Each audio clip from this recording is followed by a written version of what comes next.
Bismillah, Assalamualaikum warahmatullahi wabarakatuh. Selamat pagi, salam sejahtera untuk kita semuanya. Saudara-saudara, bagaimana saudara hari ini?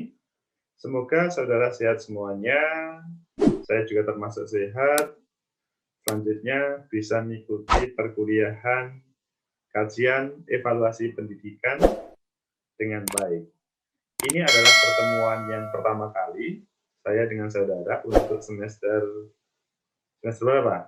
Iya, semester 6.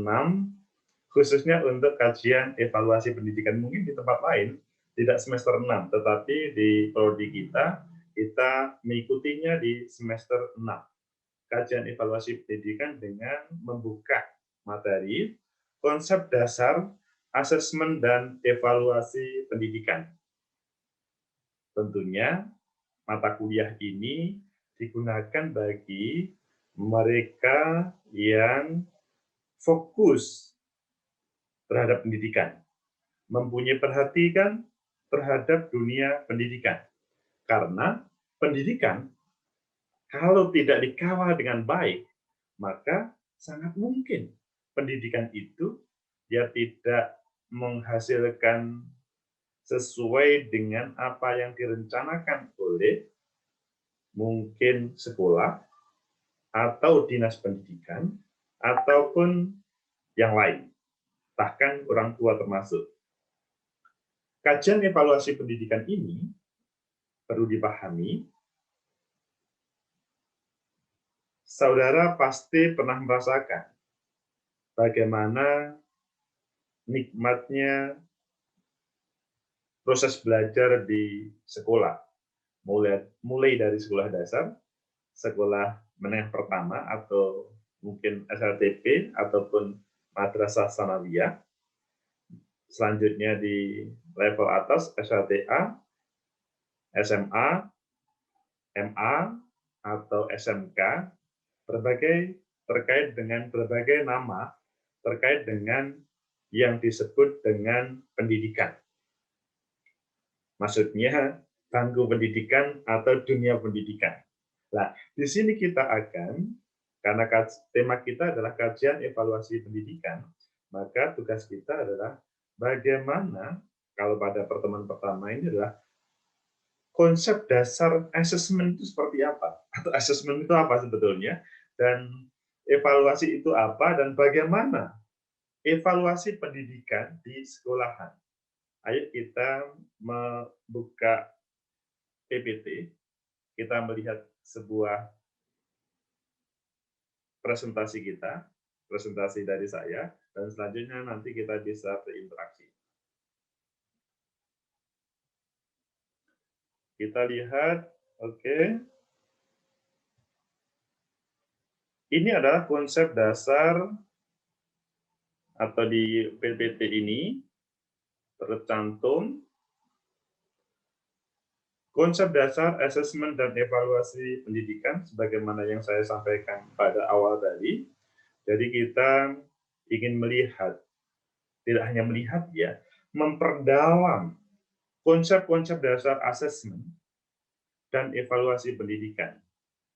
Jadi tanpa ada hal ini maka sebuah sekolah tidak sempurna. Perbedaan evaluasi, penilaian, pengukuran, dan tes. Ini langsung kepada evaluasi, meskipun nanti di dalamnya asesmen ada di dalamnya. Asesmen merupakan kegiatan untuk mengungkapkan kualitas proses dan hasil pembelajaran. Banyak yang mencampur adukkan pengertian antara evaluasi, ya, evaluasi di sini, kemudian penilaian, pengukuran, dan tes. Padahal ya semuanya itu ada perbedaannya, meskipun sepintas orang memahami yang, oh ini kan relatif sama, evaluasi, penilaian, pengukuran, dan tes. Kalau dalam bahasa Inggrisnya, evaluation, assessment, measurement, and test. Kalau yang evaluasi penilaian atau evaluasi tes sama. terkait dengan penilaian dan pengukuran bahasa Inggris dan bahasa Indonesia agak berbeda. Sehingga di sini kita perlu memahami secara mendalam. Saudara juga perlu memahami secara mendalam terkait dengan apa yang dimaksud tersebut. Padahal keempatnya memiliki pengertian dan fungsi yang berbeda. Sekali lagi saya mengatakan bahwa terjadi perbedaan, tetapi kalau tidak hati-hati maka terjebak saudara. Terjebak terkait dengan sepertinya sama, tapi sebetulnya berbeda. Evaluasi adalah kegiatan mengidentifikasi untuk melihat apakah suatu program yang telah direncanakan telah tercapai atau belum, berharga atau tidak, dan dapat pula untuk melihat tingkat efisiensi pelaksanaannya. Jadi, evaluasi itu adalah kegiatan mengidentifikasi untuk melihat apakah suatu program yang direncanakan, taruhlah guru, atas perintah dari kepala sekolah, atau atas perintah dari lembaga, atau dari dinas pendidikan yang sudah diatur sedemikian. Sudah tercapai atau belum? Mempunyai sebuah nilai atau tidak? Dan apakah proses pembelajarannya sudah efisien atau tidak? Saudara sebagai mahasiswa pada kesempatan ini, mungkin belum bisa merasakan bagaimana perasaan sebagai seorang guru. Karena saudara mungkin ada yang sudah menjadi guru sebagai part-time, tapi pada waktu di SD, SMP, SMA dahulu, belum merasakan posisi sebagai guru, sehingga belum mengetahui. Dan pada kesempatan ini, saudara belajar bagaimana posisi para guru tersebut, kalau saudara sebagai pendamping guru, atau saudara sebagai calon guru, karena bukan kebetulan, di prodi kita itu adalah sosiologi pendidikan, bukan pendidikan sosiologi. Sehingga akan lebih banyak saudara nanti kecimbungannya adalah saudara sebagai pendamping, sebagai evaluator, atau sebagai yang lain. Intinya bukan sebagai gurunya, meskipun seandainya saudara jadi guru, itu juga bisa-bisa saja terkait dengan proses evaluasi ini. Untuk melihat tingkat efisiensi pelaksanaannya. Jadi, apakah hal itu efisien atau tidak? Maksudnya, proses pembelajaran yang ada. Program yang dilaksanakan, yang direncanakan mulai awal, itu efisien atau tidak? Oke, saudara jangan terjebak dengan kata efisien ya, karena kadang-kadang ketika saudara menampilkan antara kualitatif sama kuantitatif yang berbeda dan dihantamkan dalam sebuah penelitian, saudara kemudian antipati dalam hal kata efisien. Karena ini sangat dekat dengan kuanti misalkan. Orang-orang yang kuali, waduh ini kok menjadi masalah, jangan. Ini kita belajar terkait dengan kajian evaluasi pendidikan. Saudara suka atau tidak, kita harus mempelajarinya. Tingkat evaluasi berhubungan dengan keputusan atau keputusan nilai, value judgment. Jadi, evaluasi selanjutnya yang bisa dilihat secara langsung itu adalah nilainya seperti apa.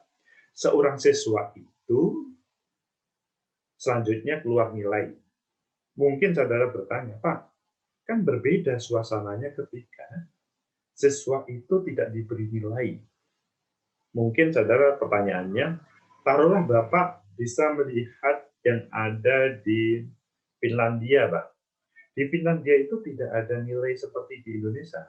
Atau beberapa kebijakan, kalau saudara pernah belajar tentang kebijakan, oh ya belum, nanti pada semester selanjutnya ada sebuah mata kuliah kajian kebijakan pendidikan, saudara akan mendapatkannya. Nanti di situ saudara akan memahami bagaimana sebuah kebijakan pendidikan. Dan di sini, di Indonesia pada saat ini, nilai masih menjadi kebijakan untuk menjadi evaluasi kepada siswa. Perbedaan evaluasi, penilaian, pengukuran, dan tes. Penilaian, assessment, ini tadi kan judul yang pertama ya. assessment dan evaluasi terkait dengan penilaian, evaluasi pendidikan.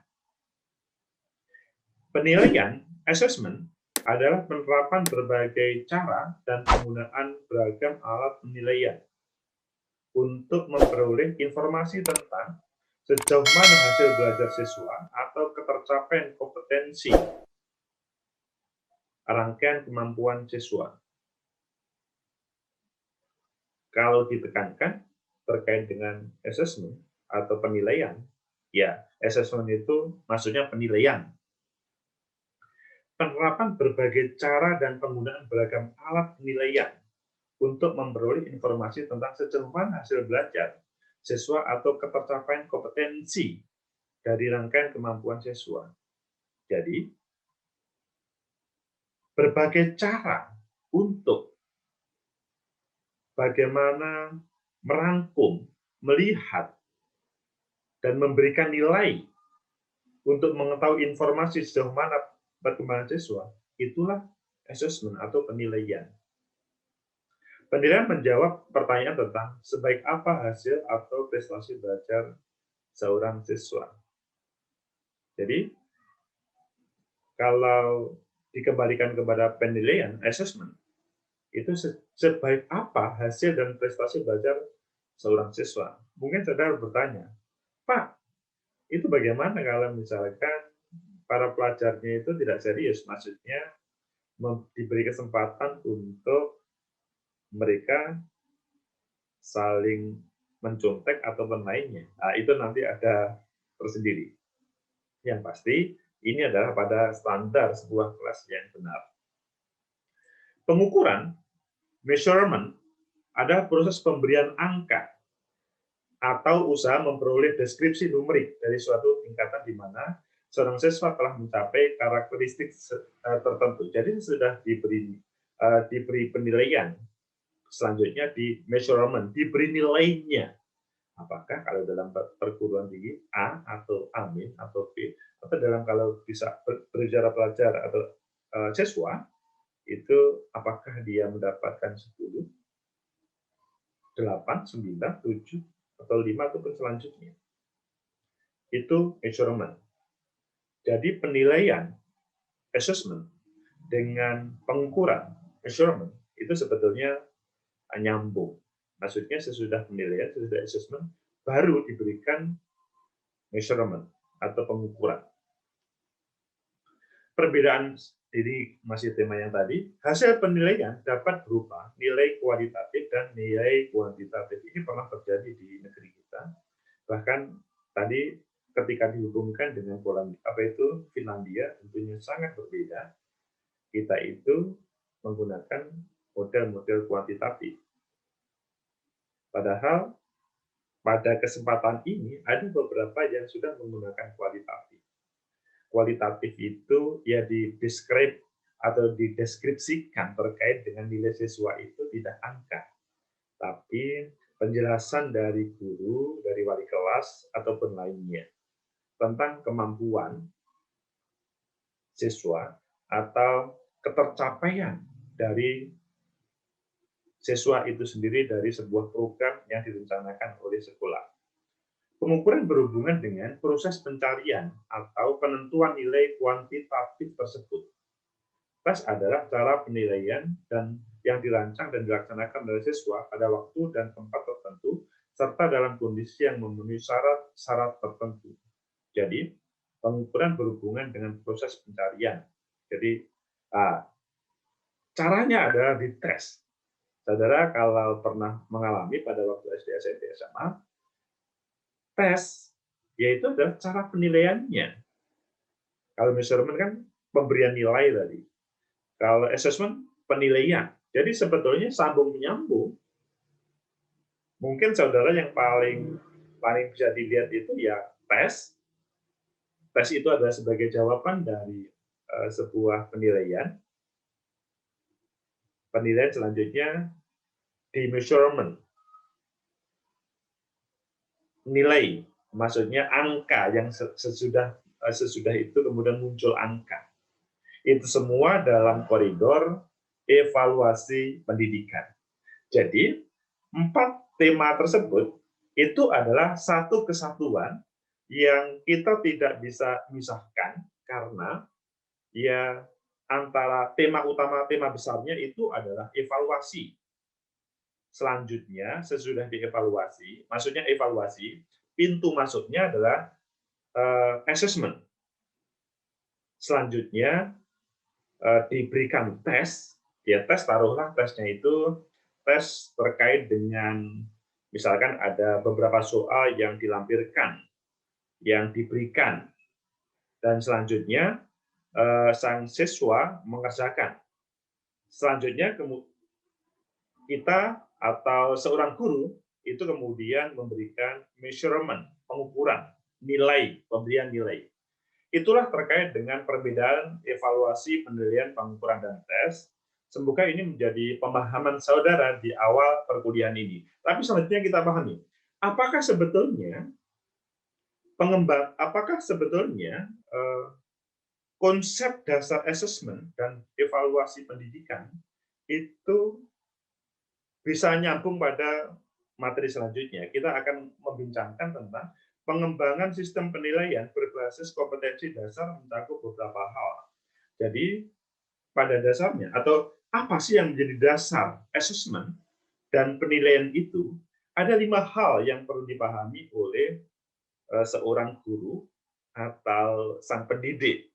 Pertama, standar kompetensi adalah kemampuan yang dimiliki oleh lulusan dalam setiap pelajaran yang memiliki implikasi sangat signifikan dalam perencanaan, metodologi, dan pengelolaan penilaian. Standar kompetensi, itu yang menjadi poin pertama. Poin kedua, kompetensi dasar adalah kemampuan minimal dalam rangka mata pelajaran yang harus dimiliki lulusan. Jadi, ini pasti sekolah atau guru atau tim membuat kompetensi dasar, tentunya bereferensi dari Dinas Pendidikan. Ketiga adalah rencana penilaian. Jadwal kegiatan penilaian dalam 1 semester dikembangkan bersamaan dengan pengembangan silabus. Ini pasti sesudah mendapatkan dari Dinas Pendidikan, selanjutnya oleh kepala sekolah, dibentuk tim, dan selanjutnya dibuatlah rencana penilaian oleh masing-masing guru dalam koordinasi sekolahan. Yang keempat adalah proses penilaian, pemilihan dan pengembangan teknik penilaian, sistem pencatatan dan pengelolaan proses. Proses penilaian tentunya di sini adalah mulai dari awal, misalkan dari sebuah semester, dari awal sampai akhir. Bahkan belum sampai akhir pun bisa dilakukan proses penilaian. Maksudnya, ya semua kan proses itu kan tidak langsung selesai di akhir. Dari awal misalkan, mulai pertemuan pertama, pertemuan kedua, dan selanjutnya itu bisa.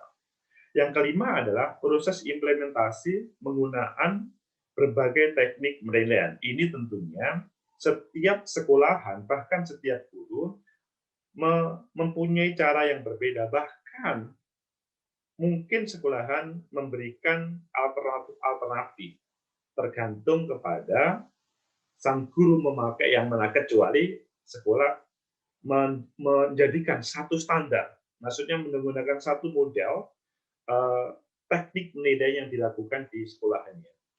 Oke, sekarang kita memasuki perbedaan salah satu penilaian internal yang disyaratkan adalah penilaian kelas. Maksudnya ini adalah ya kita melanjutkan tadi. Maksudnya penilaian di dalam sekolahan yang paling sering ditampilkan itu adalah penilaian kelas.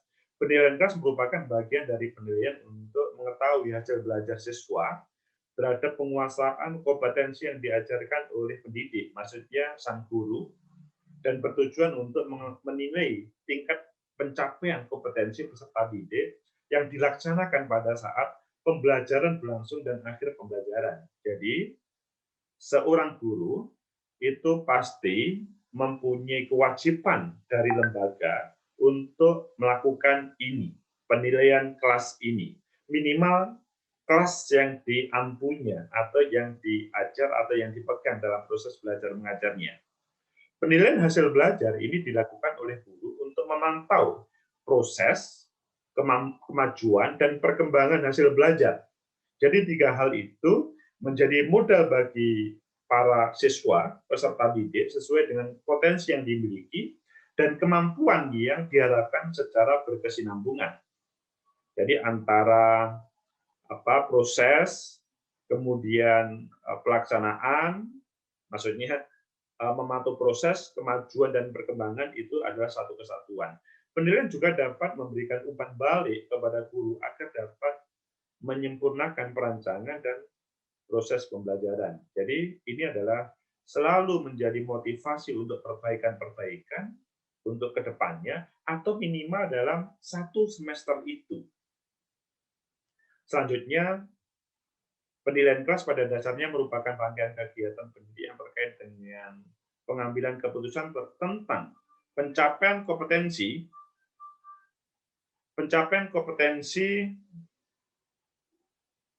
atau hasil belajar peserta didik selama mengikuti proses pembelajaran. Untuk kepentingan ini, dilakukan pengumpulan data sebagai informasi akurat untuk pengambilan keputusan. Pengumpulan data dengan prosedur dan penilaian yang sesuai dengan kompetensi, dasar atas indikator yang akan dinilai yang dalam subunit terdahulu kita sebut dengan assessment. Tentunya berdasarkan kalau pada kurikulum. Dan pada kesempatan ini, kurikulum yang digunakan, taruhlah misalkan, bukan pada kesempatan, taruhlah kita menggunakan kurikulum tingkat satuan pendidikan bagi masing-masing sekolah. Itulah tentang penilaian kelas. Jadi, proses itu berlanjut dari proses yang ada di kelas, dan proses penilaian, dan proses untuk selanjutnya. Maksudnya, apakah perlu diperbaiki atau tidak.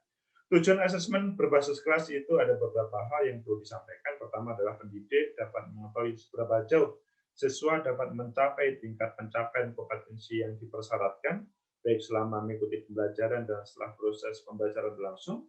Kedua, pendidik juga akan bisa langsung memberikan umpan balik kepada peserta didik sehingga tidak perlu lagi menunda atau menunggu ulangan semester untuk bisa mengetahui kekuatan. Jadi tidak harus menunggu sampai akhir begitu. Yang ketiga, dapat melakukan pemantauan kemajuan belajar yang dicapai setiap peserta didik, sekaligus dapat mendiagnosis kesulitan belajar. Ini penting. Yang keempat, pemantauan sebagai umpan balik bagi sang guru untuk memperbaiki metode, pendekatan, kegiatan, dan sumber belajar yang digunakan. Jadi sebelum akhir selesai, dia langsung bisa zigzag ketika tidak cocok dengan sang siswa. Kelima adalah sebagai landasan untuk memilih alternatif jenis dan model penilaian mana yang tepat yang digunakan. Jadi, sekali lagi, pasti guru ada beberapa pilihan yang digunakan sebagai alternatif penilaian, dan selanjutnya akan memilih mana yang tepat untuk kelas ini. Tentunya dengan kelas lain itu berbeda. Yang keenam, memberikan informasi kepada orang tua dan komite sekolah tentang efektivitas pendidikan. Tidak perlu menunggu akhir semester atau akhir tahun. Inilah yang menarik dari proses tujuan asesmen berbasis kelas tersebut, sehingga tidak harus menunggu akhir dari semester atau akhir kelas. Fungsi asesmen berbasis kelas itu pertama, ini fungsinya, berbeda lagi nih.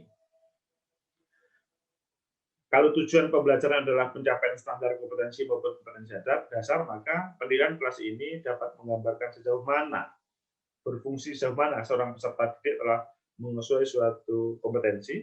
Kedua, sebagai landasan pelaksanaan evaluasi hasil belajar peserta didik dalam rangka membantu peserta didik memahami dirinya. Jadi dia paham terkait dengan apa yang menjadi kekurangan, sehingga apa yang menjadi program kelas selanjutnya sang siswa itu bisa mengejarnya dengan caranya dan dikomunikasikan dengan guru. Yang keempat, menemukan kesulitan belajar dan kemungkinan prestasi yang bisa dikembangkan peserta didik, baik dari guru ataupun dari siswa itu sendiri. Jadi sinergisitas antara guru dan siswa itu selanjutnya akan menemukan berbagai kesulitan belajar dan kemungkinan siapa yang berprestasi itu akan ditampilkan, dan tentunya tidak akan memberikan penilaian yang negatif kepada mereka yang tidak berprestasi. Akan didongkrak terus untuk kebaikan sekolahan. Selanjutnya, ke-6, sebagai upaya, ini ke-6 ya, betul, keempat, sebagai upaya pendidik untuk mendapatkan kelemahan dan kekurangan proses pembelajaran yang telah dilakukan atau yang sedang berlangsung, karena memang telah diketahui bagaimana dalam proses itu, sekali lagi setiap tahun pasti ada perbedaan. Kelas 1A, kelas 1 A, B, C pasti juga perbedaan. Dan di sini ditemukan kelemahan yang selanjutnya bisa ditambal terkait dengan apa yang menjadi kelemahan dan kekurangan itu. Yang kelima adalah sebagai kontrol bagi guru, sebagai pendidik dan semua stakeholder pendidikan dalam lingkup sekolah tentang gambaran kemajuan. Ya, kemajuan perkembangan proses. Jadi tidak hanya guru, kepala sekolah juga tidak cukup begitu, wali murid, wali santri, atau bahkan juga dinas pendidikan, bahkan orang pemantau pendidikan. Selanjutnya di situ adalah ini menjadi sebagai kontrol untuk semuanya. Itulah terkait dengan konsep dasar assessment dan evaluasi pendidikan bagi sebuah proses yang ada di sekolahan, yang dihubungkan bagaimana dinas pendidikan itu membuat sebuah program secara nasional dan setiap daerah menerjemahkannya. Sebetulnya tidak cukup menerjemahkan, melaksanakannya dan menyesuaikan dengan yang terjadi di daerah. Kepala sekolah selanjutnya mengkoordinir berbagai guru yang ada di sekolahan, dan guru melaksanakan apa yang menjadi program tersebut dengan menyesuaikan yang terjadi atau yang menjadi kebutuhan paling tepat dengan para siswa atau para pelajar. Sehingga assessment, konsep dasar tersebut ketika dipraktekkan, konsep dasar assessment itu tersebut ketika dipraktekkan, assessment-nya dan evaluasinya, tentunya evaluasi dahulu. Tema besarnya evaluasi dengan assessment, selanjutnya menghadirkan measurement yang benar untuk perbaikan-perbaikan di sekolahan, dan yang lebih penting adalah bagaimana sang siswa bisa mencapai masa depannya. Semoga bermanfaat. Kita mendiskusikannya dengan di konten ini. Silahkan menulis berbagai catatan, berbagai masukan, atau berbagai pertanyaan. Semoga bermanfaat. Ketemu minggu depan. Assalamualaikum warahmatullahi wabarakatuh. Sampai jumpa.